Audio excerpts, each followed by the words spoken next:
우리 모든 사람은 다소 위선을 가지고 있죠. 위선적이에요. 없는데도 있는 척하고, 착하지 않은데 착한 척하고, 행복하지 않은데 행복한 척하고, 이렇게 과시하고 싶고, 이런 위선적인 모습들이 있죠. 그렇게 위선은 내가 그렇지 않아요. 그런데 이런 모습으로 내가 원하는 모습으로 보여지고 싶은 것이죠. 그래서 그렇게 행동하는 것, 이것이 위선이에요. 그러니까 위선이 힘들어요. 내가 아니잖아요. 내가 아닌 모습으로 살아야 하니까 위선이 힘이 들어요. 그리고 위선은 속이는 거잖아요. 상대방을 속이고 또 나를 속이는 거예요. 나조차도 속아요. 나의 그런 위선에 내가 이런 사람이라고 속게 되는 거죠. 문제는 하나님은 속지 않는다라는 거잖아요. 우리가 다른 사람은 다 속여도, 심지어 나는 속여도 하나님은 속일 수가 없어요. 이것이 위선의 문제인 것 같아요. 나의 모습으로 살지 못해요. 그리고 하나님은 속일 수가 없어요. 이처럼 위선은 많은 문제들이 있어요. 그렇다면 이런 문제점에 대해서, 그리고 왜 우리가 위선적인 모습을 보이게 되는지, 그 이유에 대해서 오늘 함께 알아보려고 합니다. 그리고 어떻게 이 위선에서 우리가 벗어날 수 있는지, 위선의 문제점, 그리고 위선의 이유, 그리고 위선에서 벗어날 수 있는 방법에 대해서 함께 살펴보면서 또 그렇게 은혜를 나누고자 합니다. 22절 함께 읽도록 하겠습니다. 22절이에요.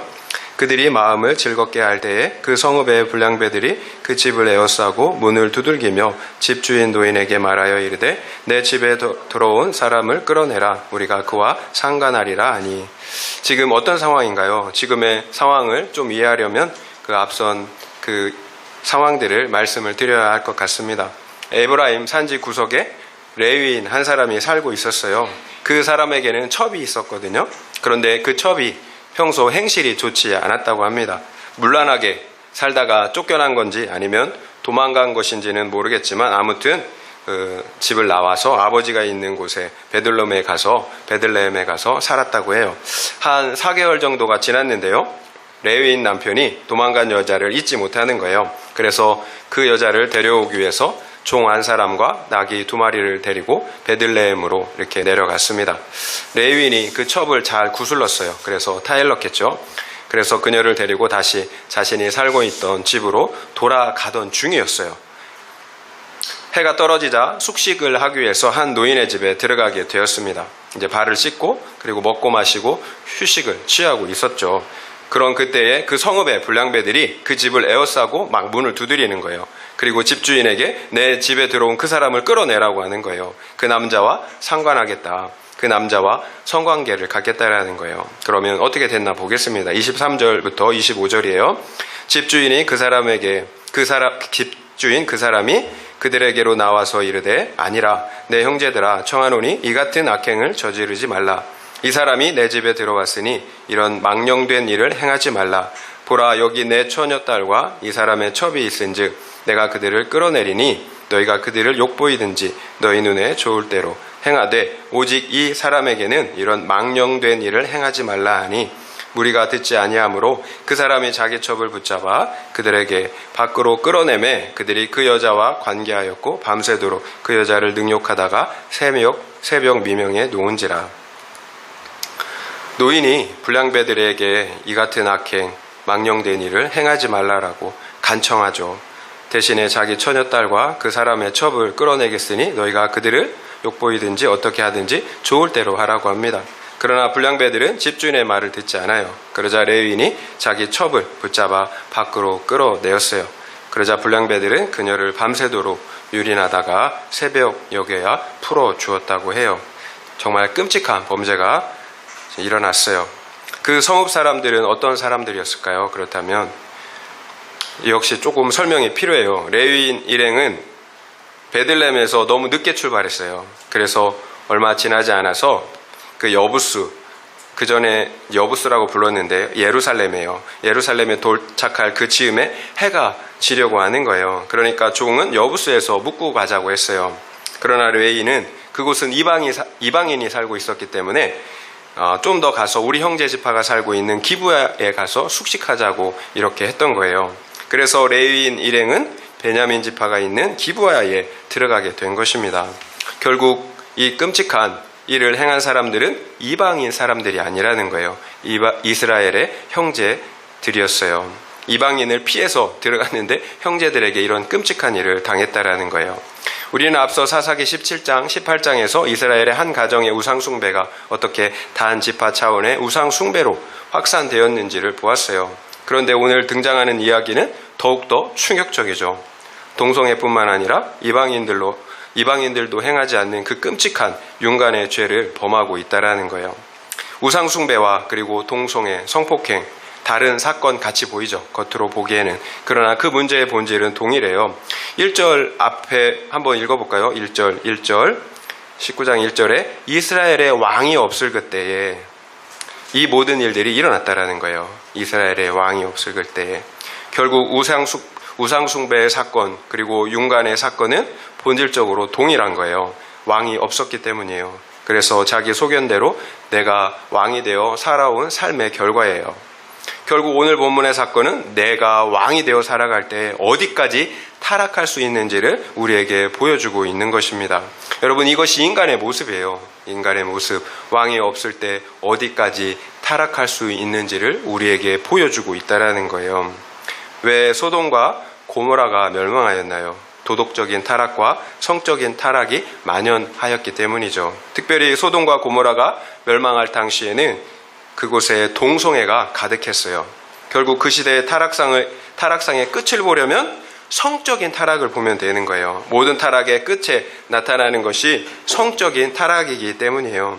그 사회가 성적으로 문란하다면, 특별히 동성애가 관영하다면 갈 때까지 간 거예요. 여러분, 왜 동성애가 문제일까요? 하나님의 창조 질서에 위배되기 때문이죠. 하나님은 남자와 여자로 만들었잖아요. 여러분, 그 관계를 남자와 여자로 여러분 하나님께서 구분해서 만들어서 그 관계를 어떻게 사랑하는 관계로 해야 할지 그 질서 가운데 우리를 창조했고, 그 질서 가운데 살아갈 때 우리가 살 수 있고 행복할 수 있도록, 생육하고 번성할 수 있도록, 그렇게 남자와 여자 성별이 구분될 때만 생육하고 번성할 수 있도록 우리를 만드셨다라는 거예요. 이렇게 창조 질서에 위배되기 때문에 여러분, 동성애는 여러분 큰 죄가 되는 거예요. 인권과 자유라는 이름으로 포장할 수도 있겠죠. 그러나 금지된 선악과를 먹는 거예요. 하나님의 말씀처럼 모든 것을 다 해도 돼요. 그런데 이것만은 안 된다라고 말씀하잖아요. 그런데 우리는 그것까지도 어떻게 해요? 하고 싶은 거예요. 이게 선악과잖아요. 그러면 뭐라고 말씀하세요? 하나님이 먹으면 반드시 죽으리라. 이것이 왕이신 하나님의 말씀인 거예요. 김양재 목사님이 죄의 평범성에 대해서 많이 말씀하시더라고요. 동성애와 낙태 그리고 이혼과 같은 죄들이 그 대표적인 예라는 거예요. 처음에는 범죄라는 인식이 있어요. 당연히 범죄지. 그런데 많은 사람들, 다수가 하게 되니까 어느 순간 그것이 정상이 되더라는 거예요. 이것이 죄의 평범성이에요. 죄에 대해서 무감각해지는 거예요. 그래서 다수가 주장하면 정의가 되고 법이 되는 거예요. 왜 그럴까요? 절대적인 진리가 없기 때문이죠. 하나님을 인정하지 않으면, 절대적인 진리가 없으면 이렇게 다수가 말하는 것이 진리가 되는 거예요. 법이 되는 거예요. 동성애가 그래요. 동성애는 제가 학교를 다니는 학창 시절에만 해도 상상하지 못할 죄였어요. 끔찍한 범죄로 생각했어요. 그런데 언젠가부터 그럴 수 있지가 되더라고요. 그런데 이제는 합법화가 되었어요. 자유와 인권이라는 이름하에 동성애를 죄라고 하면 오히려 처벌받는 시대가 되었다라는 거예요. 왜 그렇게 되었을까요? 내가 왕이니까. 그러면 불량배들만 문제인가요? 레위인의 남편을 보면 참 이기적이라는 생각이 들죠. 지 살자고 수많은 불량배들에게 자신의 첩을 내어줍니다. 참 무정하죠. 지난주에도 말씀드렸지만 하나님과의 관계에 문제가 있었기 때문이에요. 하나님과의 관계에 문제가 있으면 대인관계에서도 반드시 문제가 생겨요. 대인관계에 사랑이 없어요. 결국 이 모든 비극의 시작은 거룩해야 할 레위인이 첩을 둔 것으로부터 시작되는 거예요. 이스라엘 백성을 하나님의 말씀과 율법으로 가르쳐야 할 레위인이 어떻게 그 율법을 무시하고 첩을 둘 수가 있습니까? 남들도 다 하니까. 특별히 돈 있는 사람들에게 첩질은 하나의 문화인 거예요. 이것이 죄의 평범성이잖아요. 합법을 가정한 간음이에요. 남들도 다 아니까. 내가 왕이니까 그런 거예요. 동성애나 이거나 똑같아요. 그래서 동성애, 낙태, 이혼은 개인의 자유가 되는 거죠. 첩질도 간통도 다 자유가 되는 거예요. 내가 왕이고 법인데 무슨 죄라고 할 수가 있겠어요. 그래서 나는 죄사함도 필요 없고 구원자도 그래서 필요가 없는 거예요. 죄가 없는데 왜 죄사함이 필요하고 구원자가 필요합니까? 그러면 그 결과는 이처럼 끔찍한 막장이 되는 거예요. 막장 세상이 되고 마는 거예요. 우리가 이미 그런 시대를 살고 있어요. 우리가 분별해야 되는 거예요. 나는 아니니까가 아니에요. 우리가 그런 시대를 살고 있어요. 그렇다면 나와 우리는 어떤가요? 동성애, 낙태, 이혼과 간통에 대해서 어떻게 생각하십니까? 그럴 수도 있지라고 생각하지는 않나요? 남들도 다 하니까 나도 우리도 그렇게 해도 된다라고. 내가 안 해도 뭐 그건 괜찮지 않을까? 또 우리는 부정한 방법으로 나라의 돈을 수급할 수도 있어요. 세금을 내지 않을 수도 있어요. 다른 사람이 다 하니까 나도 그렇게 해도 된다라고 생각하는 거죠. 이것이 죄의 평범성이에요. 특별한 게 아니에요. 죄의 평범성은. 죄에 대한 분별력이 사라진 거죠. 그러면 믿지 않는 세상 사람들과 구별됨이 없어요. 여러분, 하나님의 백성과 세상 백성이 구별됨이 없어요. 결국 죄에 대하여 평범해지고 있다면, 그래서 그럴 수도 있지가 된다면, 그래서 세상 사람들과 구별됨이 없다면 우리 역시 위험한 상태라는 거예요. 구별됨이 없다면, 세상 백성들과 구별됨이 없다면 우리 역시 위험한 상태예요. 그러니까 저 역시 자유롭지 못하더라고요. 제가 이렇게 말씀을 전하면서도 제 안에 그런 가치관들이 있다라는 것을 보게 되는 거예요. 결국 앞서 미가가 신상을 만든 것, 그것은 눈에 보이는 신상을 만든 거죠. 눈에 보이는 우상을 만든 거예요. 그러나 레위인이나 이 불량배들의 이 삶은 어떻게 해요? 눈에 보이지 않는 우상을 만든 거죠. 그러니까 결국은 본질은 똑같다라는 거예요. 내가 왕이기 때문에, 그래서 말씀을 버린 삶을 이렇게 자기 소견을 따라 살아가게 되는 거예요. 그러면 그 삶의 결과가 이런 모습으로 나타나게 되는 거죠. 결국 수많은 사람들이 어떻게 하는지가 중요한 것이 아니에요. 나는 지금 어떻게 하느냐가 중요한 거예요. 세상 사람들이 다 하니까 그것이 중요한 것이 아니라 나는 지금 어떻게 하고 있느냐가 중요하다라는 거예요. 세상 사람들이 다 멸망의 길로 간다고 나 역시 그 멸망의 길로 갈 수는 없잖아요. 그래서 우리가 속히 말씀 앞으로 돌이켜야 되는 거예요. 그래서 하나님을 나의 왕으로 인정해야 합니다. 그렇지 않으면 우리의 삶은 이처럼 세상과 구별됨이 없어요. 다 나의 소견을 따라 우상 숭배의 삶을 살아가게 되는 것입니다. 첫 번째 적용 질문 드리겠습니다. 세상 사람들이 하니까 나도 그처럼 쉽게 타협하고 있는 것은 무엇입니까? 그것이 죄의 보편성, 우상 숭배의 결과라는 것이 인정이 되십니까? 한번 생각해 보시기 바랍니다. 세상 사람들이 하니까 나도 그처럼 쉽게 타협하고 있는 것은 무엇입니까? 그것이 죄의 보편성, 우상 숭배의 결과라는 것이 인정이 되십니까? 한번 생각해 보시기 바랍니다. 26절에서 30절 말씀 읽겠습니다. 26절에서 30절이에요. 동틀 때에 여인이 자기의 주인이 있는 그 사람의 집문에 이르러 엎드러져 밟기까지 거기 엎드러져 있더라. 그의 주인이 일찍 일어나 집문을 열고 떠나고자 하더니 그 여인이 집문에 엎드려져 있고 그의 손이 문지방에 있는 것을 보고 그에게 이르되 일어나라. 우리가 떠나가자 하나 아무 대답이 없는지라. 이에 그의 시체를 나귀에 싣고 행하여 자기 곳에 돌아가서 그 집에 이르러서는 칼을 가지고 자기 첩의 시체를 거두어 그 마디를 찍어 12덩이에 나누고 그것을 이스라엘 사방에 두루 보내매 그것을 보는 자가 다 이르되 이스라엘 자손이 애굽 땅에서 올라온 날부터 오늘까지 이런 일은 일어나지도 아니하였고 보지도 못하였도다. 이 일을 생각하고 상의한 후에 말하자 하니라. 밤새도록 능욕을 당한 여인이 그 사람의 진문을 넘지 못해요. 발기까지 거기에 엎드러져 있었다고 해요. 레인이 이제 일어나서 가려고 하는데 자신의 첩이 문지방에 엎드러져 있는 거죠. 첩에게 일어나라고 하는데 일어나질 못해요. 결국 그 여인은 그 문지방을 넘지 못하고 죽은 거예요. 그러자 레인은 그 첩을 나귀에 싣고 집으로 돌아갔습니다. 그리고는 칼을 가지고 자신의 그 첩의 시체를 12동이로 나누어요. 그리고 이스라엘의 12지파에게 보냈다고 합니다. 그러니까 그 시체를 보는 자마다 난리가 났겠죠. 애굽에서 올라온 날부터 이런 일은 없었다고, 이런 폐륜적인 일은 없었다라는 거죠.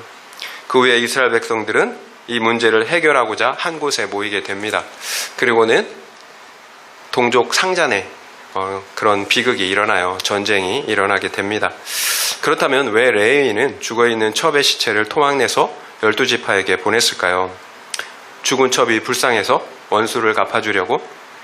아니면 일벌백계해서 다시는 이스라엘 안에 이런 끔찍한 범죄가 일어나지 않도록 해야 했기 때문이었을까요? 그럴 수도 있어요. 그러나 그동안의 레위인의 행동을 보면 그런 것 같지는 않아요. 레위인은 첩이 돌아오지 않았는데도 아침 일찍 그곳을 떠나려고 했어요. 첩의 안전 여부가 중요하지 않았다라는 거예요. 자신을 대신하여 고통을 당하고 있는데도 떠나려고 했다라는 거예요. 아마도 더 오래 머물렀다가는 자신까지도 봉변을 당할 거라고 생각했던 것 같아요. 결국 첩의 시체를 12조각 내었던 이유는 첩의 억울함을 풀어주려는 것이 아니에요. 오히려 내가 당한 억울함 때문이었던 거죠. 개인적인 복수심 때문이었던 거예요. 내가 이런 대접을 받을 사람이 아니라는 거죠. 정말로 만약에 이스라엘 공동체의 법과 질서를 회복하려고 했다면 내 죄를 먼저 봤을 거예요. 먼저는 거룩한 율법을 가르쳐야 할 자신이 그 율법을 어기고 첩을 둔 그 죄를 회개했을 것입니다. 그리고 지 살겠다고 불량배들에게 아내를 내던진 그 사랑 없는 모습을 보고 회개했어야 하는 거죠. 그러나 레위인의 모습에는 어떤 회개의 모습도 없어요. 그저 억울하다라는 거죠. 저놈들이 잘못했다라는 거예요. 아무리 그래도 그렇지 어떻게 사랑하는 사람의 시체를 그처럼 잔인하게 토막낼 수가 있겠어요. 그래야 사람들의 관심을 갖는 거죠. 그러니까 계산적인 거예요. 결국 상대방을 수단으로 생각했던 거예요. 이것이 레위인의 모습이었어요. 그러면 그 결과는 어떻게 되었을까요? 말씀드린 것처럼 이스라엘 지파 간에 죽고 죽이는 그 전쟁, 대학살로 이어지게 돼요. 수만 명이 죽어요. 결국에는 한 지파가 사라질 위기까지 처하게 됩니다.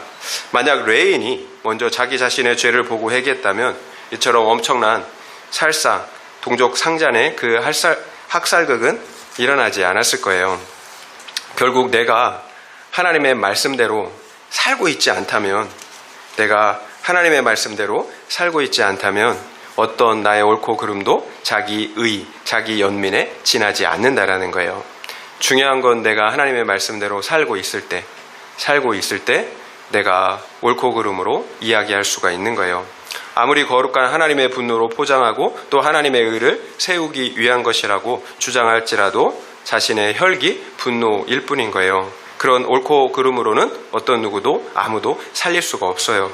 오히려 가정과 공동체를 파괴하게 되는 거죠. 그러니까 내 죄를 해결하지 않은 상태에서 옳고 그름만 따진다면 다 함께 죽는 죽음의 길로 가는 거예요.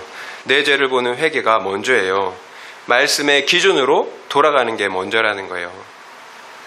오해하시면 안 돼요. 다른 사람의 죄를 묵과라는 것이 아니에요. 내 눈에 들보를 먼저 빼야 한다라는 거예요. 그래야 다른 사람의 눈에 있는 티도 빼줄 수가 있다라는 거예요. 여러분, 내가 먼저 살아야죠. 내가 지금 죽어 있는데 지금 다른 사람이 문제가 아니잖아요. 내가 먼저 살아야 돼요. 내 눈에 있는 들보를 빼야 되는 거예요. 그러면 다른 사람을 옳고 그름이 아니라 혈기와 분노가 아니라 긍휼의 마음으로 바라볼 수가 있어요. 그래서 우리 안에 긍휼과 또 사랑이 아니라면 우리의 마음이 우리가 기도해야 되는 거예요. 하나님 앞에 나의 사랑 없음을 우리가 회개하며 기도해야 되는 거예요. 그러나 레위인은 끝까지 회개하지 않았어요. 그 이유가 무엇일까요? 앞서도 말씀드린 것처럼 종교적인 위선 때문이에요. 위선. 한번 18절 말씀 한번 읽어볼까요? 18절이에요. 그가 그에게 이르되 우리는 유다 베들레헴에서 에브라임 산지 구석으로 가나이다. 나는 그곳 사람으로서 유다 베들레헴에 갔다가 이제 여호와의 집으로 가는 중인데 나를 자기 집으로 영접하는 사람이 없나이다. 레위인이 그 집주인 노인에게 하는 말이에요. 이제 집에 들어가기 전에 이제 여호와의 집으로 가는 중인데 나를 자기 집으로 영접하는 사람이 없습니다. 자신은 여호와의 집 성막에서 예배하는 사람이라는 거예요. 자신의 종교적인 경건함을 과시하려는 거죠. 그래서 나를 영접하라는 거예요. 그런데도 뒷구멍으로는 호박씨를 까고 있잖아요. 거룩한 레위인이 첩을 두고 합법적인 음행을 행하고 있어요. 입으로는 여호와의 집을 섬기는 거룩한 제사장인 것처럼 말하지만 실제로는 이방인과 다를 바가 없는 타락한 삶을 살고 있다라는 거예요. 이처럼 종교적인 위선이 얼마나 위험한지 몰라요. 눈에 보이는 그 종교적인 행위, 종교적인 그 타이틀이 자신의 영적인 레벨이나 상태를 보여준다라고 생각한다라는 거예요. 그러니까 나는 목사다, 나는 장로다, 권사다, 집사다. 그 타이틀이 마치 영적인 레벨이나 신앙 수준으로 착각을 하게 된다라는 거예요. 나에게는 다른 사람들이 존경할 만한 종교적인 그 행위가 타이틀이 있기 때문이죠. 결국 우리는 직분에 속게 되고 종교적인 행위에 속게 되는 거예요. 특별히 큰 교회 목회자라면 더 그럴 수가 있겠죠. 그래서 내 죄를 보는 게 힘든 거예요. 내가 가지고 있는 그 종교적인 타이틀과 행위로 나의 그 죄를 덮기 때문이에요. 그래서 예수님은 바리새인과 율법 교사들의 위선을 회칠한 무덤이라고 책망하셨던 것입니다. 여러분, 회칠한 무덤이 어떤가요? 겉은 번지르르 하잖아요. 그런데 그 속은 썩은 송장이 들어있어요. 결국 종교 지도자들의 위선이 썩어서 냄새나는 송장처럼 역겹다라는 거예요. 이것이 나는 의롭다라고 생각하는 종교적인 위선의 실제 모습인 거예요. 회칠한 무덤. 그렇다면 구속사로 볼 때 이처럼 위선적인 사람들이 왜 위험할까요? 말씀드린 것처럼 내 죄를 볼 수가 없기 때문이죠. 회개할 수가 없기 때문이에요. 내 죄를 보지 못하는데 어떻게 회개할 수가 있겠어요? 그러면 구원자 예수가 찾아오실 수가 없잖아요. 구원자 예수가 없이 구원받을 육체가 있습니까? 그래서 위선이 여러분 위험한 거예요. 그러면 결국 자기 죄 가운데서 죽게 되는 거죠. 내가 구원받지 못하면 누가 구원받을 수 있냐며 이처럼 자기 의에 취해서 죽게 되는 거예요. 예수님이 오셨을 당시 실제로 그런 일이 일어났잖아요. 그 당시 스스로 의롭다라고 생각했던 바리새인과 율법 교사들은 구약에서 예언한 그 메시아, 구원자를 기다리고 있었어요. 그런데 정작 그들은 그 메시아가 오셨을 때 어떻게 해요? 그를 못 박아 죽였잖아요.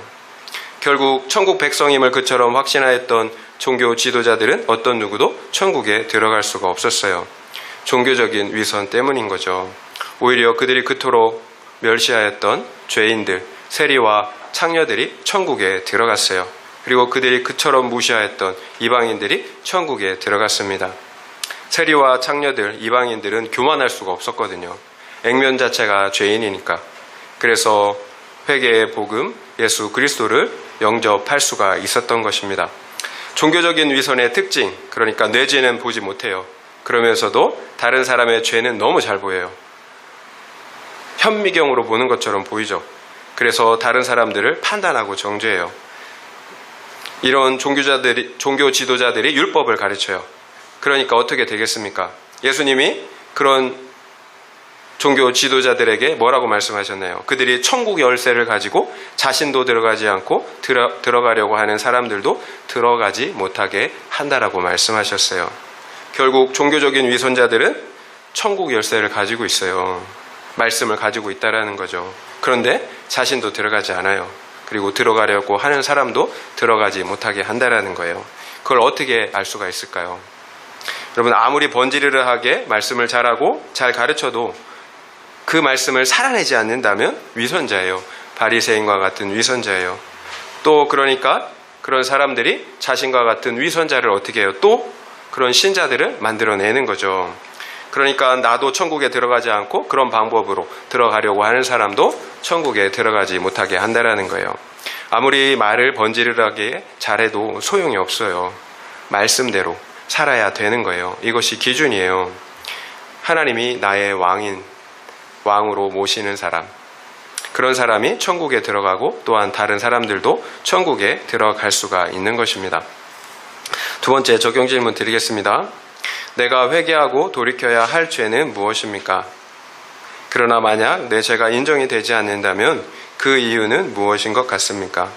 종교적인 위선이라는 것이 인정이 되십니까? 한번 생각해 보시기 바랍니다.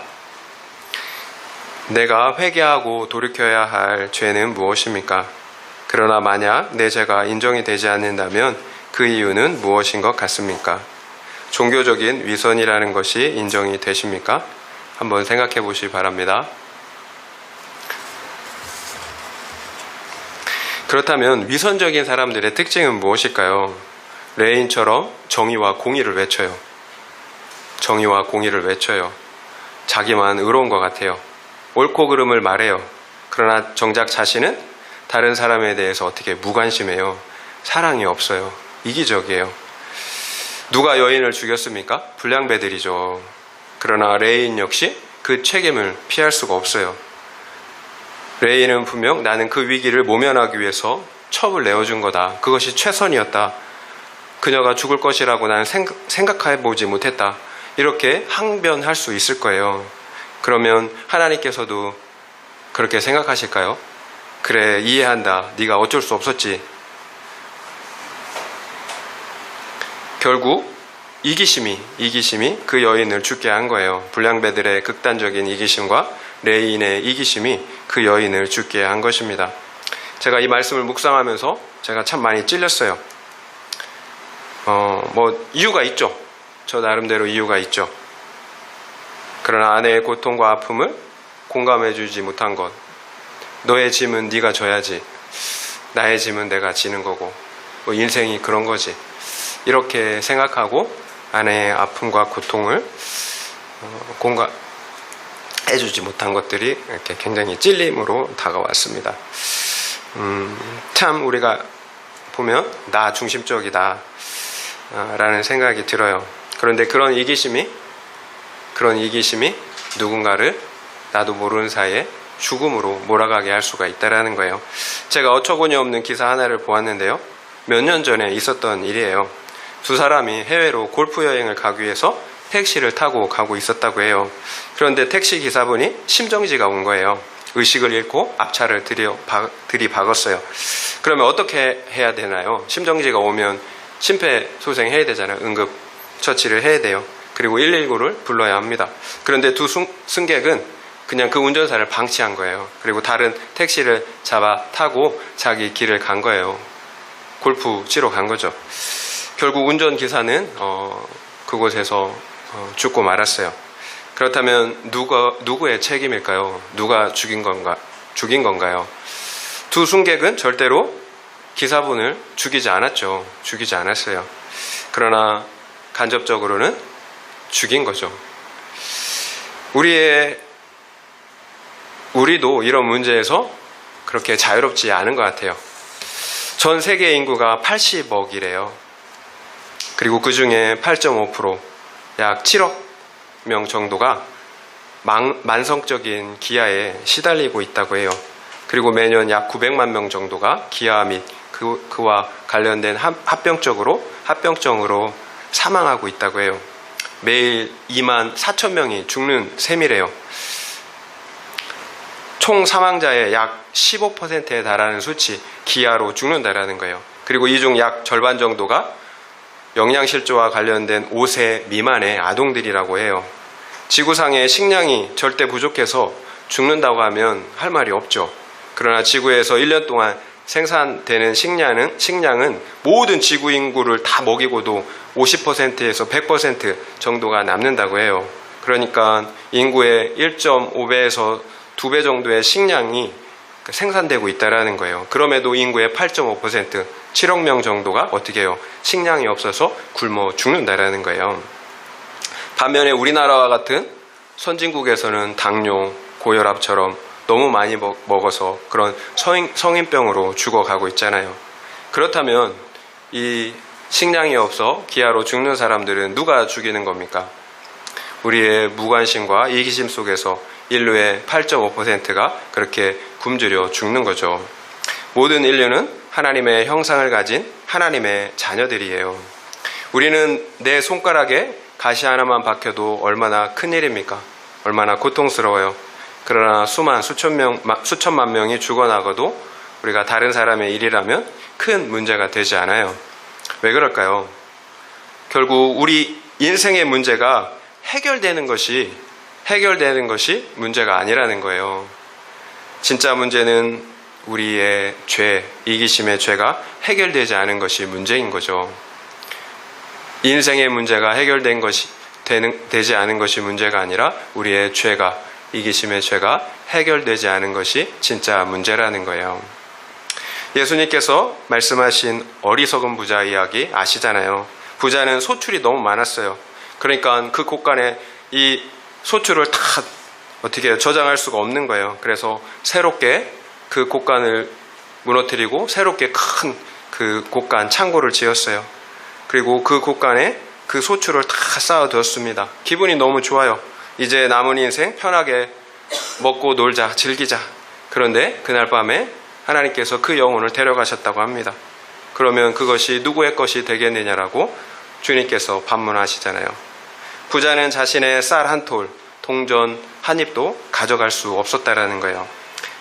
예수님은 이것이 하나님께 부여하지 못한 어리석은 자의 모습이라고 말씀하셨어요.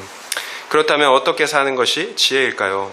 성경은 지혜롭게 살 수 있는 방법이 있다라고 말씀하고 계세요. 돈과 식량을 가져갈 수 있는 방법이 있다라는 거예요. 가난한 자들에게 내가 가진 것들을 나누어 주라는 거예요. 그래서 하늘 곳간에 그것을 쌓아 두라는 것입니다. 이것이 우리의 재물을 천국 곳간에 쌓아둘 수 있는 유일한 방법이에요. 나누는 거예요. 주님은 지극히 작은 자에게 한 것이 곧 나에게 한 것이라고 말씀하셨어요. 내가 직접 도와줄 수 없다면 NGO 단체를 통해서 우리의 관심과 사랑을 나타낼 수가 있잖아요. 월드비전, 컴패션 이런 NGO 단체를 통해서 후원하면 좋을 것 같아요. 이것이 죽어가는 사람들을 살리는 것입니다. 그리고 나를 위한 거예요. 천국 곳간에 나를 위해서 쌓아두는 것입니다. 제가 지금 육적인 양식만을 말씀드리는 것이 아니에요. 믿음의 눈으로 보면 육적인 양식이 없어서 죽어가는 사람들보다 영의 양식이 없어서 죽어가는 영혼들이 더 많이 있어요. 구속사로 보면 정말로 불쌍한 사람들이 이들인 거죠. 육의 양식이 없는 사람들이 아니에요. 육체의 죽음은 그것으로 끝이에요. 말 그대로 죽으면 끝이에요. 더 이상 고통이 없어요. 그러나 영혼의 죽음은 그것으로 끝이 아니에요. 영원한 죽음과 형벌이 있어요. 하나님과 단절된 것, 이것이 여러분 영원한 죽음이에요. 결국 진짜 불쌍한 사람들은 영의 양식이 없는 사람들이에요. 그것이 내 가족이라면 어떨까요? 내 가족이 영원히 죽는다면 어떨까요? 죽어가는 영혼들을 위해 내가 가진 영의 양식, 복음을 나누어 주어야 하는 거죠. 그래야 살 수가 있어요.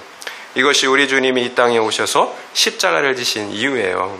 그런데도 내가 복음을 전하지 못한다면, 관심을, 사랑을 보여주지 못한다면 어떻게 된 걸까요? 여러분, 광에서 인심 난다고 하잖아요. 광에서 인심 나요. 없는데 인심 낼 수가 없어요.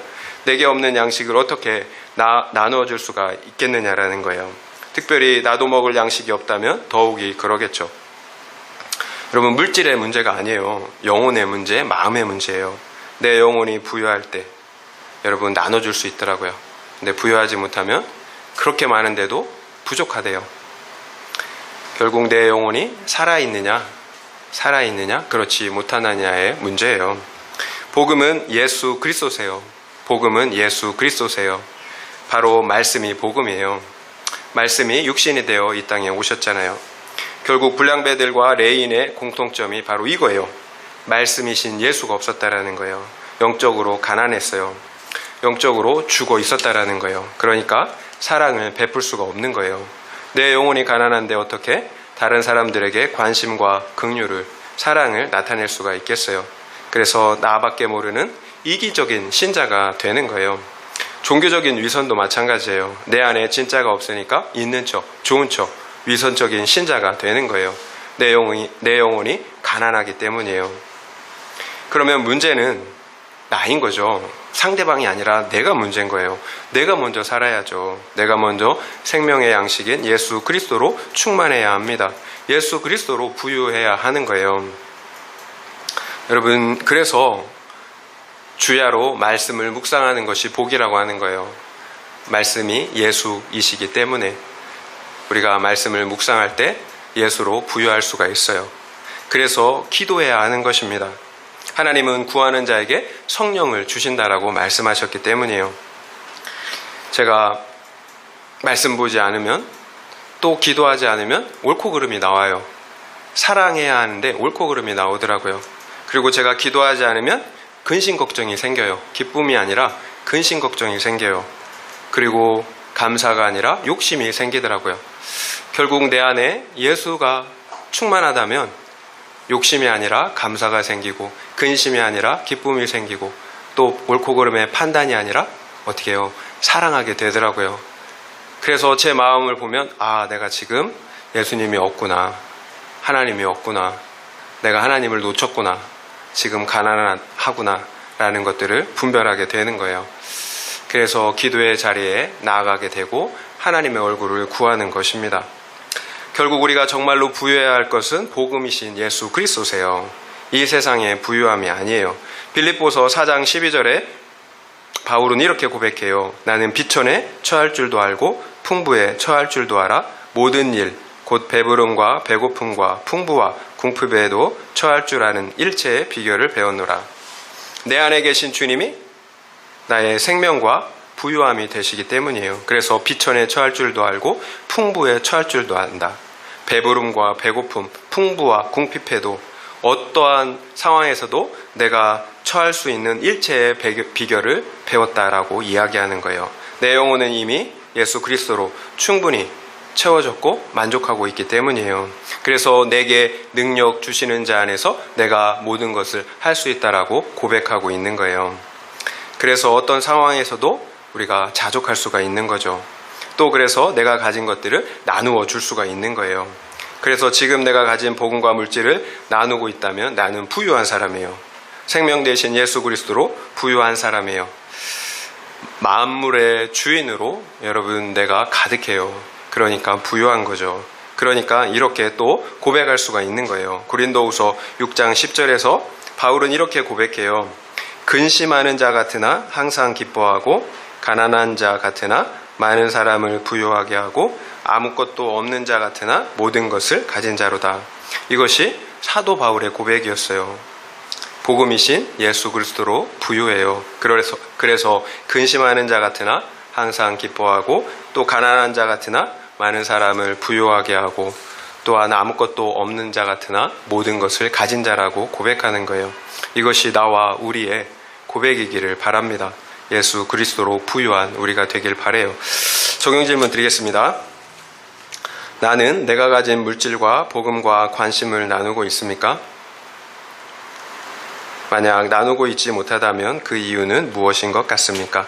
한번 생각해 보시기 바랍니다. 나는 내가 가진 물질과 복음과 관심을 나누고 있습니까? 만약 나누고 있지 못하다면 그 이유는 무엇인 것 같습니까? 한번 생각해 보시기 바랍니다. 말씀을 마무리하겠습니다.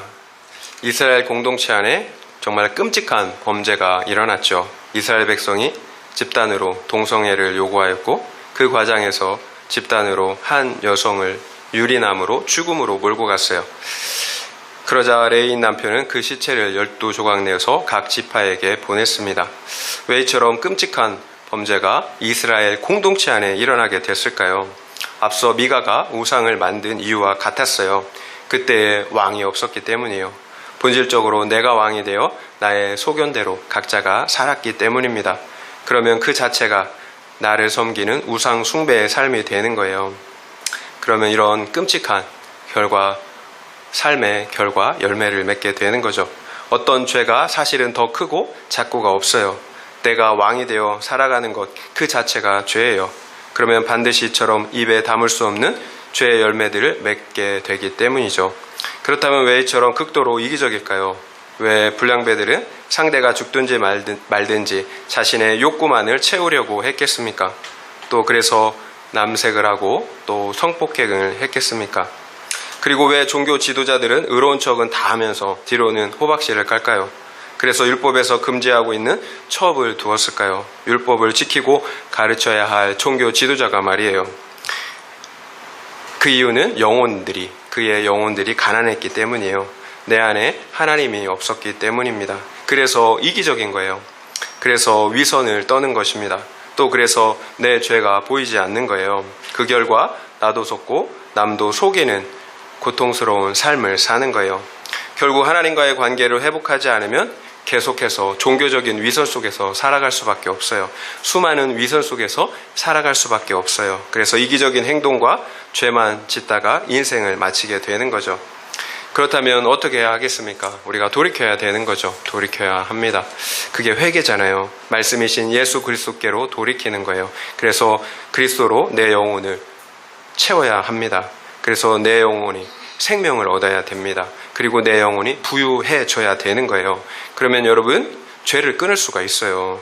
더 이상 위선을 떨 필요가 없어요. 이기적일 필요도 없어요. 내 영혼은 이미 예수 그리스도로 부유하고 만족하기 때문이에요. 그러면 내가 가진 복음과 물질과 관심을 나누어줄 수가 있어요. 사랑할 수가 있어요. 더 이상 위선적일 필요가 없다라는 거예요. 여러분, 이것이 구원의 열매잖아요. 내 안에 구원이 임하였고 그러므로 구원의 열매가 이처럼 사랑으로 맺게 되는 거예요. 이런 구원의 열매를 다 맺는 우리 모두가 되시기를 예수님의 이름으로 축원드립니다.